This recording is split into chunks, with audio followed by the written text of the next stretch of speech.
বসো। রে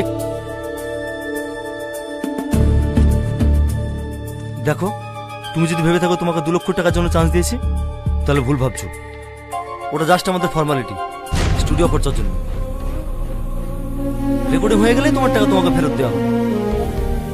আমাকে বাদ দিয়ে দেন না, আমার জীবনে একটাই স্বপ্ন, আর আমি আমার স্বপ্ন পূরণ করার জন্য আপনি যা বলবেন আমি সব করতে রাজি।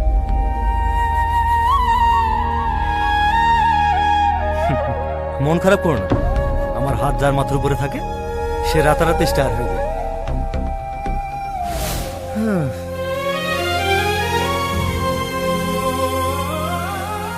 আগামীকাল রাত 8টায় প্রিন্স হোটেলে চলে আসবে, রুম নাম্বার 405।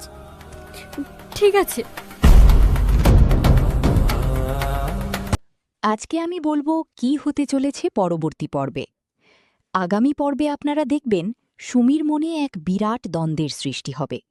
একদিকে তার সারা জীবনের লালিত স্বপ্ন একজন বড় গায়িকা হওয়া, আর অন্যদিকে তার ইজ্জত আর স্বামীর দেওয়া আত্মত্যাগ।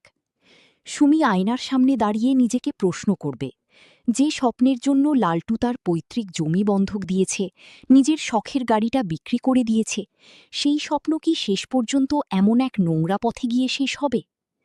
লালটু তখন ঘরে এসে সুমিকে উৎসাহ দেবে। সে বলবে, সুমি তুমি চিন্তা করো না, কালকের রেকর্ডিং ভালো হলেই আমাদের সব কষ্ট মিটে যাবে। লালটু জানবে না যে পরিচালক আসলাম সুমিকে রাত 8টায় হোটেল প্রিন্সের 405 নম্বর রুমে ডেকেছে। সুমি লালটুর দিকে তাকাতে পারবে না, তার চোখে জল চলে আসবে, কারণ সে জানে এই স্বপ্নের জন্য লালটু কতটা নিঃস্ব হয়ে গেছে। পরবর্তী দৃশ্যে দেখা যাবে গ্রামের বাড়িতে লতিফ ভাই অর্থাৎ লালটুর বাবা প্রচণ্ড রাগে ফেটে পড়বেন।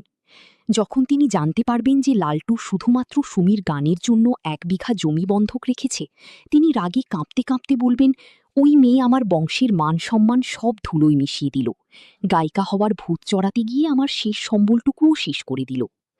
সুমির মা এবং শাশুড়ি কান্নাকাটি করবেন, কিন্তু সুমির বাবা রফিকুল সাহেব মাথা নিচু করে বসে থাকবেন, কারণ তিনিও বুঝতে পারছেন যে পরিস্থিতি হাতের বাইরে চলে গেছে। কলকাতায় কিরণকে দেখা যাবে এক রহস্যময় অবস্থায়।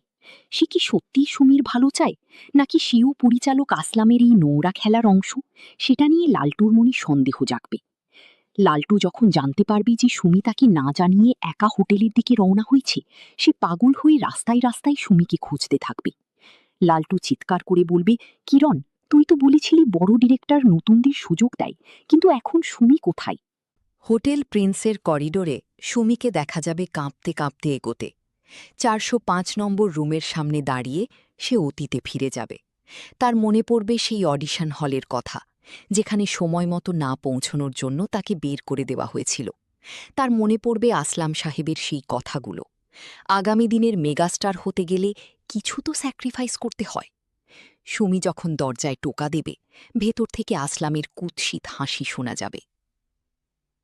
আগামী পর্বে দেখা যাবে আসলাম সুমিকে বলবে, এসো সুমি, তোমার জন্য তো 2 লাখ টাকার চেয়েও বড় পুরস্কার অপেক্ষা করছে। তুমি যদি আজ আমার কথা শোনো, তবে তোমাকে মালয়েশিয়া নিয়ে গিয়ে মিউজিক ভিডিও শ্যুট করাবো। সুমি তখন বুঝতে পারবে সে এক মস্ত ফাঁদে পা দিয়েছে। সে সেখান থেকে পালিয়ে আসার চেষ্টা করবে, কিন্তু আসলাম তাকে আটকাবে এবং মনে করিয়ে দেবে যে তার স্বামীর দেওয়া 2 লাখ টাকা আর ফিরে পাওয়া হবে না যদি সে চলে যায়। ঠিক সেই মুহূর্তে লালটু হোটেলের নিচে এসে পৌঁছাবে। সে রিসেপশনে গিয়ে সুমির নাম ধরে চিৎকার করবে, কিন্তু হোটেলের সিকিউরিটি তাকে বাধা দেবে। লালটু তখন তাদের হাতে পায়ে ধরে বলবে, আমার বউ ভিতরে বিপদে পড়েছে, আমাকে যেতে দিন। লালটু কি পারবে সুমিকে সেই নরক থেকে উদ্ধার করতে? সুমি কি পারবে তার স্বপ্ন আর সম্মান দুটোই বাঁচাতে? গ্রামের দিকে দৃশ্য ফিরে গেলে দেখা যাবে প্রতিবেশীরা সুমি আর লালটুর এই কাণ্ড নিয়ে রসালো গল্প করছে। তারা বলবে, দেখলে তো, গান গাওয়ার নামে আসলে ওরা কলকাতায় গিয়ে কি করছে, জমি জায়গা সব তো গেলই, এখন মুখ দেখানোর জায়গা থাকবে না। সুমির বাবা লতিফ ভাইয়ের কাছে গিয়ে ক্ষমা চাইবেন, কিন্তু লতিফ ভাই তাকে সজোরে ধাক্কা দিয়ে বলবেন, আজ থেকে তোমার সাথে আমাদের আর কোনো সম্পর্ক নেই। আগামী পর্বের শেষ দিকে দেখা যাবে সুমি আসলামের উপর চিৎকার করে বলছে, আমার এমন স্বপ্নের দরকার নেই যা আমার সম্মান কেড়ে নেয়। আপনি টাকার অহংকার দেখাচ্ছেন, আমার স্বামী মাটি কেটে ওই টাকা জোগাড় করেছে। ওই টাকার পবিত্রতা আপনি বুঝবেন না। সুমি কি পারবে আসলামের গালে থাপ্পড় মেরে বেরিয়ে আসতে? নাকি আসলামের ক্ষমতার কাছে সুমির স্বপ্ন ভেঙে চুরমার হয়ে যাবে? লালটু যখন শেষ পর্যন্ত ৪০৫ নম্বর রুমের দরজা ভেঙে ভেতরে ঢুকবে, তখন সে দেখবে সুমি মেঝেতে বসে কাঁদছে। লালটু সুমিকে জড়িয়ে ধরে বলবে, চলো সুমি, আমাদের আর বড় গায়িকা হওয়ার দরকার নেই। আমরা আমাদের গ্রামে ফিরে যাব। আমি আবার খেটে জমি ছাড়িয়ে নেব। কিন্তু সুমি কি পারবে আবার সেই গ্রামে ফিরে গিয়ে সবার কটু কথা সহ্য করতে? নাকি সে নতুন করে লড়াই করার শপথ নেবে? এই সব রোমাঞ্চকর মোড় নিয়ে আসছে পরবর্তী দীর্ঘ পর্ব। সুমির জীবনের এই ভাঙা স্বপ্নের প্রতিধ্বনি আর লালটুর অসীম ত্যাগের পরিণাম জানতে চোখ রাখুন সামনের পর্বে।